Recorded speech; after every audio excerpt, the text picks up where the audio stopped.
So imagine you're hiring a really brilliant, highly capable freelancer, right?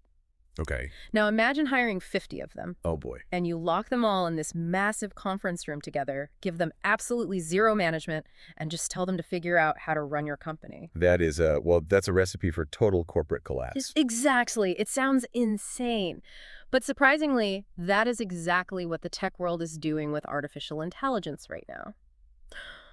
Welcome to today's deep dive. We are looking at a fascinating paper by Dr. Jonathan H. Westover, and it's called Managing the Machines: Organizational Design for Multi-Agent AI. Yeah, it's a great piece. And the core premise here is just this massive paradigm shift because, we're moving past the era of just using single AI assistants, and we're rapidly building these really complex multi-agent systems, like entire teams of bots working together. Great networks of them. Yeah. But the secret to keeping these artificial teams from completely tearing themselves apart, it isn't actually found in some new programming language. No, it's not. It's not found in computer science at all, really. Right. I mean, the solution we are exploring today is coming directly from century-old human management theory. Which is wild. It is. We are basically discovering that the only way to effectively govern this incredibly cutting-edge technology is to look at it through a deeply sociological lens. Okay, let's unpack this, because before we get into, why bots need middle management, we really have to establish the baseline of where AI capability is right now. Right. There's this concept from a 2023 researcher named Del Acqua. He calls it the jagged frontier of AI. Yes, the jagged frontier. So what does that actually mean for the listener who is just using these tools every day? Well, so if you visualize human capability, it generally follows a somewhat smooth, predictable curve, right? Like, if you are highly proficient at calculus, you're probably going to be totally fine at basic algebra. Right, that tracks. But AI capability does not work that way at all. Yeah. It is incredibly jagged. I mean, an AI might operate at a literal genius level when it's analyzing some super complex legal contract. Yeah. But then it might fail spectacularly at basic spatial reasoning or, simply counting the number of letters in a word. Oh, yeah, I've definitely seen it do that. Exactly. It's wildly uneven. And if you're just using a single AI tool to, say, help write emails or summarize reports, you naturally adapt to that jaggedness. You sort of learn its quirks. You do. You figure out what you can trust it to do, and you know what it's terrible at. Right. But Westover points out that enterprises, they're no longer stopping at one AI. No, they're linking multiple AIs together into these multi-agent systems. And the adoption rate is staggering, isn't it? Oh, absolutely. There was a 2023 Gartner survey cited in the paper, and it showed that 18% of enterprises were already exploring these multi-agent architectures. Wow. Almost 1 in 5. Yeah, and the reasoning is largely driven by task complexity and, well, cost optimization. Right, because you want to save the expensive models. Exactly. Yeah. You can route simple, repetitive data entry tasks to a very cheap fast language model, and then you save your massive, expensive frontier models for the heavy analytical lifting. Okay, so how are these bot teams actually structured? I mean, they aren't just thrown into a digital pile, right? No. They generally take a few specific architectural forms. So you have sequential pipelines where work basically moves down a line. Like an assembly line. Right. Agent A extracts data, passes it to Agent B to analyze, who passes it to Agent C to write a summary. Makes sense. Then you have parallel confederations. That's where multiple agents research different angles of a topic simultaneously, and then a synthesis agent brings it all together at the end. Okay. And finally, you have hierarchical orchestrations, where a supervisor AI directly commands a bunch of subordinate AIs. So, I mean, that makes total sense on paper. You break the work down. But compounding that jagged frontier we talked about across dozens of interacting bots, that just sounds like a powder keg. Well, if we connect this to the bigger picture, the traditional vocabulary of software engineering completely fails us here. Really? How so? We use terms like APIs, control planes, orchestration loops. Right. But those terms describe deterministic machines. When you network these highly unpredictable, jagged agents together, they don't interact logically. The interactions become emergent and, frankly, chaotic. So instead of a seamless digital assembly line, you get the digital equivalent of a highly toxic, dysfunctional office environment. Basically, yes. Because the real-world pathologies Westover details in this paper, they are mind-blowing.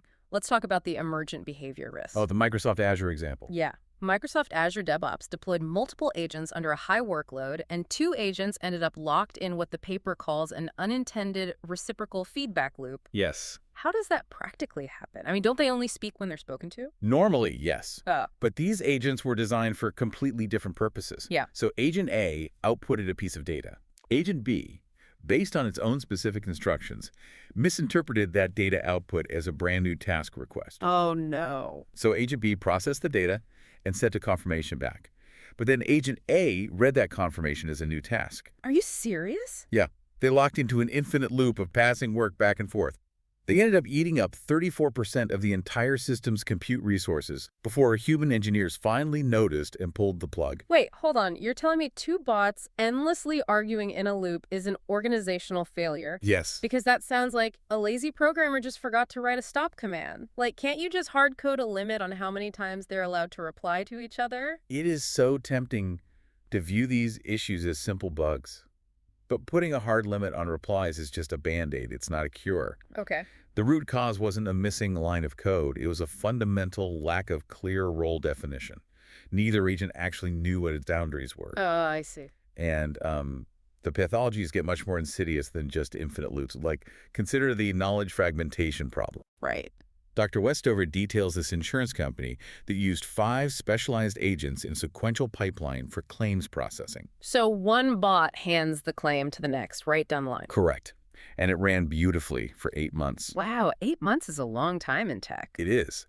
But what the human operators didn't know was that a retrieval agent at the start of the pipeline, the one pulling the initial policy data, had slowly drifted. Drifted how? It started making subtle, consistent errors in how it formatted the data before passing it along. But wait, nobody noticed for 8 months? If the data was formatted wrong, shouldn't the whole system have just crashed immediately? Well, it should have. Mm. But it didn't, because a downstream agent, the one receiving the flawed data, it's secretly adapted. What? Yeah. The underlying machine learning model noticed the formatting change and organically learned to compensate for the flaws so it could keep outputting the correct final result. That is wild. I mean, it's exactly like a worker silently redoing a colleague's sloppy spreadsheets every single week rather than just reporting the issue to the boss. It's exactly like that. The final report looks fine, so management thinks everything is perfect. Right. But it created a deeply hidden, implicit dependency. Neither agent was actually functioning to its original specifications anymore. But together, they masked the failure. Okay, so how did they find out? Well, engineers pushed a routine update to the retrieval model to fix the formatting drift. Oh, boy. And by fixing the first bot, they broke that secret reliance. The downstream agent had completely forgotten how to read the correct format, and that caused a massive 3-day system outage. So the technical fix actually broke the system because the underlying organization of the bots was completely opaque. That is the core of the issue, exactly. Or take the diffusion of accountability. Yeah, let's get into that. There was a healthcare AI vendor that audited their diagnostic system. They discovered that 64% of their errors involved multiple agents interacting. Okay. But the system was designed so that only the final agent in the chain ever received an error flag. Ah, right. The classic many hands problem. If 5 different departments touch a project and the project fails, everyone just points fingers at the last person holding the bag. Exactly. It is siloed information and accountability diffused just on a digital scale. I mean, an API hook only tells an agent the technical parameters of how to send a data packet.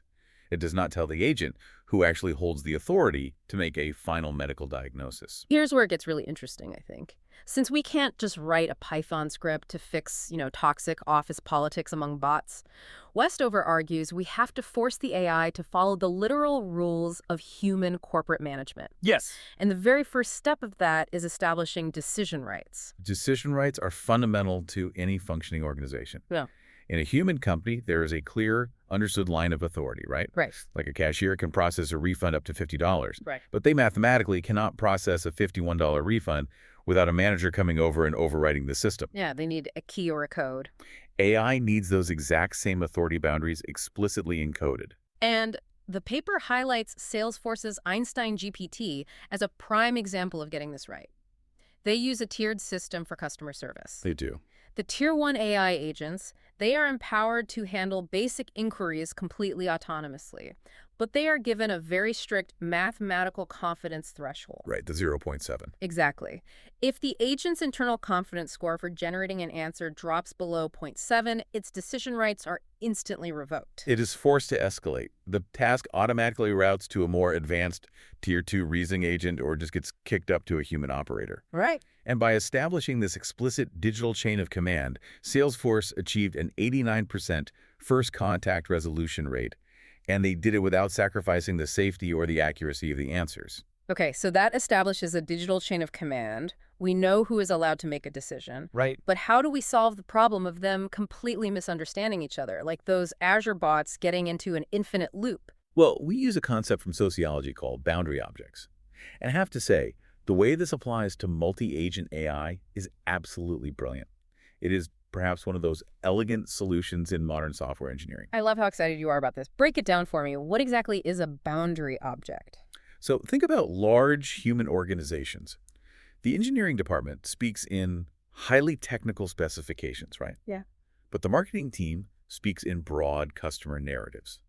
So if marketing just yells a vague idea across the hallway, engineering will completely misinterpret it. Every time. Right. Yeah. So how do they coordinate? They use a boundary object, Okay. a standardized IT request form, a JIRA ticket, a formal creative brief.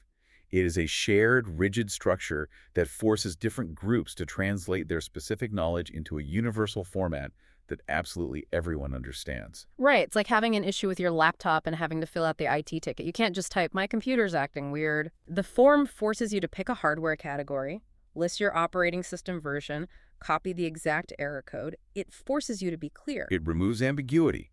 And now, apply that to large language models. Because these models are so incredibly good at generating text, developers are highly tempted to just let the agents chat with each other in conversational English. Which sounds easier. It does, but English is inherently ambiguous. It leads to hallucinations, misunderstandings, and, well, infinite loops. Multi-agent AI needs its own IT tickets. Which is exactly what Bloomberg GPT implemented for their financial analysis bots. They do not let their agents casually chat. No, they don't. They force them to use strict data contracts, specifically JSON formats. But it's not just about using JSON. It's about what the contract forces the AI to include. Right. The architecture of the payload is what matters. Hmm. Bloomberg mandates that every single time an agent passes data to another agent, the JSON object must contain specific fields. Okay. It must list its verifiable data sources, and crucially, it must include an explicit numerical confidence score. So they're mathematically forced to show their work. Yes, forcing an AI to explicitly state its confidence score in a standardized format before handing off work. It's the precise equivalent of a human coworker sliding a physical report across your desk and saying, "Hey, I'm not totally sure about the Q3 projections on page 4, but here is the data I pulled." Right. It provides essential metadata about uncertainty. Which immediately gives the receiving agent the context it needs. It looks at the JSON, sees a low confidence score, and knows to either treat the data with skepticism or flag it for human review. It creates absolute transparency at the point of interaction. Mm-hmm. And by forcing their agents to communicate uncertainty explicitly through these boundary objects, Bloomberg reduced the amount of time human analysts had to spend manually validating the AI's outputs by 34%. That's massive. It is. The inconsistencies weren't hidden in conversational text anymore. They were flagged right at the boundary. Okay, so we've established decision rights, and we've given the agents these rigid IT tickets to prevent miscommunication. But if we are building a full corporate structure for AI, someone has to actually be the boss. Right. We have to figure out how these bots are grouped. And this brings us to a foundational management principle from 1937. It was developed by Luther Gulick. Okay. He popularized the concept of span of control. Gulick observed that a human manager can only effectively supervise a limited number of direct reports, usually around 5 to 7 people. Any more than that, and it gets messy. Exactly. Beyond that number, the manager becomes a bottleneck. They can't keep track of everything, communication breaks down, and quality plummets. And naturally, software engineers building these multi-agent systems probably thought, well, these are computers. They don't sleep. An orchestrator AI can surely manage 100 subordinate AIs simultaneously. And they were completely wrong. Dr. Westover points out that AI orchestrators suffer from their own version of cognitive overload. Yeah. In technical terms, it is a combination of context window overload and combinatorial complexity. Okay, let's make sure the listener understands the mechanics of that. What actually happens under the hood when an orchestrator bot tries to manage too many workers? Right. So an AI's context window is effectively its working memory. It's how much text and instruction it can hold in its head at any given moment. Okay. If an orchestrator bot is trying to read the outputs of 20 different specialized agents, reconcile all their conflicting information, remember its original prompt instructions, and issue new commands, It's too much. if working memory gets completely maxed out, it literally starts forgetting earlier instructions. And then add to that combinatorial complexity, which is the sheer number of possible interactions between those 20 agents, and the math just becomes impossible for the model to navigate. So it breaks down. The failure rates increase exponentially, yeah. Which Shopify found out firsthand. They built this massive customer support AI setup. And originally, it was just a flat structure. They had one single orchestrator bot trying to directly manage 12 different specialized agents all at once. And the result was absolute chaos. The orchestrator's context window was overwhelmed.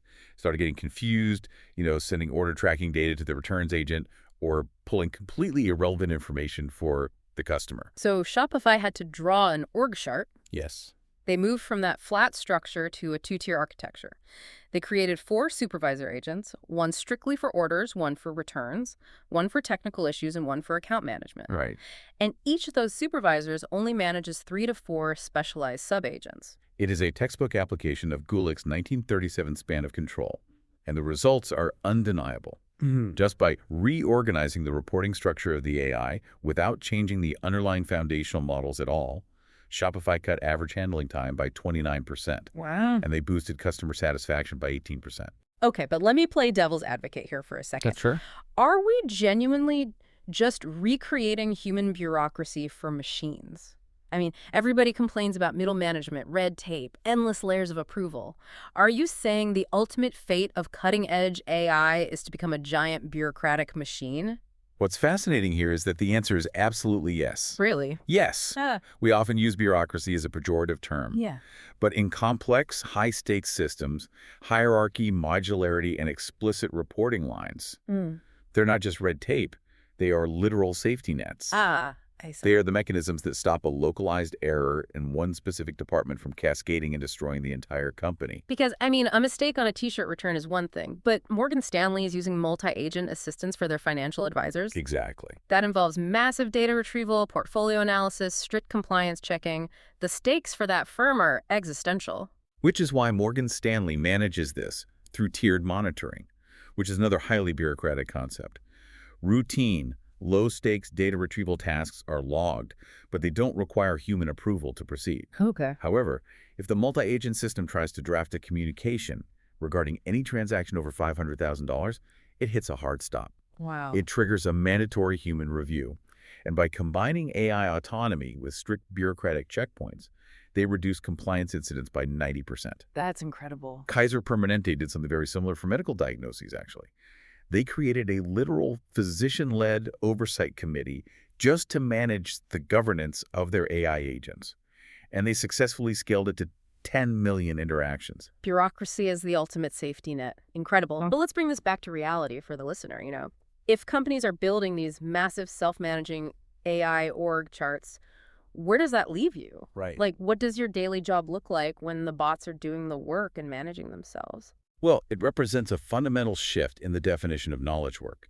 Historically, your value in a workplace was inextricably tied to your domain expertise, right? Right, your specific skills. Your ability to personally execute a specific workflow, whether that was writing code, drafting legal contracts, running financial models.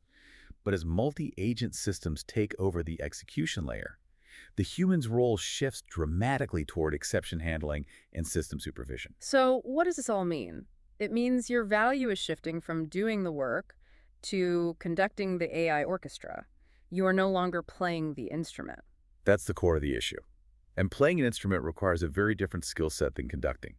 The new vital skill is metacognition. Metacognition. Right. It's the ability to step back and deeply understand the workflow dynamics. You need to know how the different AI agents coordinate, understand their individual jagged frontiers, and know exactly where their collective blind spots are so you know when to intervene. And that makes trusting the system incredibly complicated. We talked about how hard it is to know when to trust a single AI. Oh, yeah. But with multi-agent systems, that jaggedness is squared. You might fully trust the research bot, and you might trust the drafting bot. But how do you know what they're going to produce when they collaborate behind your back? It is a massive challenge in trust calibration. And that is precisely why the most forward-thinking organizations are realizing this is not just an IT deployment. It is a profound cultural and organizational shift. Yeah. Look at Unilever. They created an AI orchestration guild. And they didn't just staff it with software developers. They brought in process owners and organizational effectiveness specialists. Because you need people who understand how work actually flows through a company, not just people who know how code compile. Exactly. By treating multi-agent design as a cross-functional sociological discipline, Unilever reduced the time it takes to get a reliable AI system into production by 40%. And the UK Government Digital Service went a step further. They published a multi-agent design playbook. Its entire purpose is to mandate a shared vocabulary, ensuring that policymakers and software engineers are speaking the exact same language when designing these automated workflows. And Spotify built their entire approach around a culture of deliberate A/B testing. But they don't just test different algorithms. They constantly tweak the org chart of the bots themselves, changing reporting lines to see which structure performs best. The overarching lesson here is that organizations must stop treating multi-agent AI as a purely technical experiment. Governing these systems requires the expertise of organizational psychologists just as much as it requires machine learning engineers. What a massive shift in perspective. We started this journey by looking at the jagged frontier of individual AI tools. We did. We explored how locking them together into multi-agent systems can create toxic digital workplaces, right? Bots caught in infinite loops or secretly covering for each other's formatting mistakes until a whole system crashes. And we learned that the cure for these technological pathologies isn't writing more code. It's applying century-old human management principles. Spans of control, boundary objects, decision rights. To effectively govern artificial intelligence, we basically have to force it to adopt human corporate structures. So as you see these complex multi-agent tools rolling out in your own industry, remember, understanding how the AI is organized behind the scenes is going to be just as critical for your career as understanding the technology itself.